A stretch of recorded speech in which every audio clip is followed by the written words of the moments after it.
माझं नाव Machhindra Shriram. As a platinum director मी आज अहिल्यानगर येथे आलो आहे. काकांना 3 महिन्यापूर्वी रियांश अमृत ज्यूस दिलं होतं. तर त्यांना रियांश अमृत ज्यूस घेण्याच्या अगोदर त्यांना काय त्रास होता ते त्यांच्या तोंडून ऐकूया. काका, तुमचं नाव का सांगा. माझं नाव दत्तात्रय दिगंबर हडप. यस.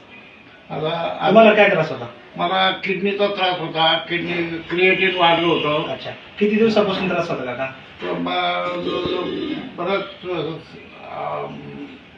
1 वर्षापासून त्रास होता. अच्छा, बरं. रियांश अमृत ज्यूस तुम्ही घेतलं, हा. तर रियांश अमृत ज्यूस घेतल्यानंतर तुम्हाला काय रिझल्ट वाटला? म्हणजे चांगला रिझल्ट वाटला. माझं क्रिएटिन कमी झालं. यस. आणि माझं जे काय डॉक्टरनी सांगितलं होतं की तुम्हाला दम लागत दम लागत होता आणि हे करावं लागलं सांगितलं होतं. डायलिसिस डायलिसिस करावं लागलं असं सांगितलं होतं. Yes yes. पण हे औषध घेतल्यामुळं मला ते डायलिसिस करावं लागलं नाही. बरं. हा. ओके.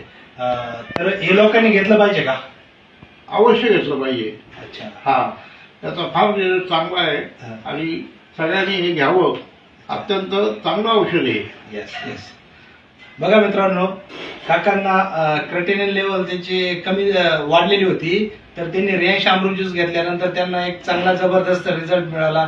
तुम्ही पण वापरू शकता. असंख्य 650